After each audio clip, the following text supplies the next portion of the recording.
Imagine a world where darkness ruled supreme, where city streets after sunset were death traps of crime and chaos. Now picture one man, working alone in a small cottage in Cornwall, about to change everything. The year is 1792, and William Murdock is about to create artificial daylight in a way that would transform cities forever. But here's the twist. You've probably never heard his name. Born in 1754 in Cumnock, Scotland, William Murdock showed extraordinary mechanical talent from his earliest days. Working in his father's mill, young William earned the nickname the genius among local farmers for his uncanny ability to fix anything mechanical. But it wasn't enough to just fix things. Murdock dreamed bigger. In 1777, he walked over 300 miles to Birmingham.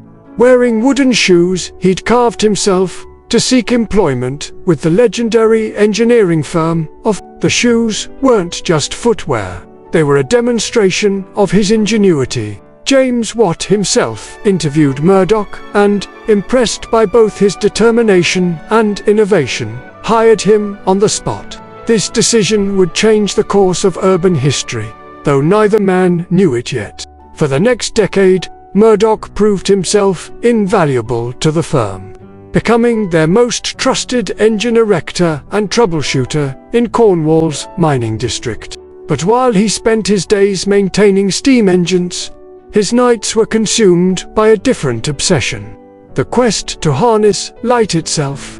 Working in Cornwall's mining communities, Murdock witnessed firsthand the deadly toll of darkness. Miners worked in constant fear of explosion from their oil lamps, while above ground, cities remained prisoners of the night. The existing solutions were pathetically inadequate. Smoky oil lamps, expensive wax candles, or unreliable whale oil burners. But Murdock had noticed something fascinating in the mines. When coal was heated, it released a flammable gas. Others had observed this too, but they saw it as a deadly nuisance. Murdock saw possibility. Working late into the night in his cottage at Rudruth, he began experimenting with distilling coal to produce what he called gaslight. His neighbors thought he'd lost his mind when they saw light streaming from his cottage at unusual hours, leading to whispered rumors of supernatural activities. The technical challenges were enormous. How could you safely store the gas? How could you transport it? How could you control the flow? Each solution bred new problems. Meanwhile, his employers, Bolton and Watt, were growing concerned about his side projects. They valued Murdock too much to lose him to these distractions. The pressure mounted when word of his experiments reached London, and competitors began working on their own gaslighting systems. Time was running out. In 1792, Murdock achieved his breakthrough. Using a series of copper tubes and carefully controlled valves, he successfully lit his entire cottage with gaslight. The system was revolutionary. Cleaner than oil lamps, brighter than candles, and potentially much cheaper than either. By 1798, he had scaled up his invention to light the main building of the Soho foundry, creating the world's first industrial-scale gaslighting system. The impact was immediate and dramatic. Workers could now operate safely after sunset. Productivity soared. But Murdock wasn't satisfied with just industrial applications. He envisioned entire cities illuminated by his invention. In 1802, to celebrate the Peace of Amiens, he created a public spectacle that would be talked about for years. A massive gaslit display at the Soho foundry. The sight of flames seemingly burning without fuel, controlled at will, left spectators awestruck. This demonstration proved that gaslighting wasn't just practical, it was transformative. Murdock's system was ingenious in its simplicity. Coal was heated in sealed retorts, producing gas that was then cooled and cleaned before being stored in large containers called gasometers.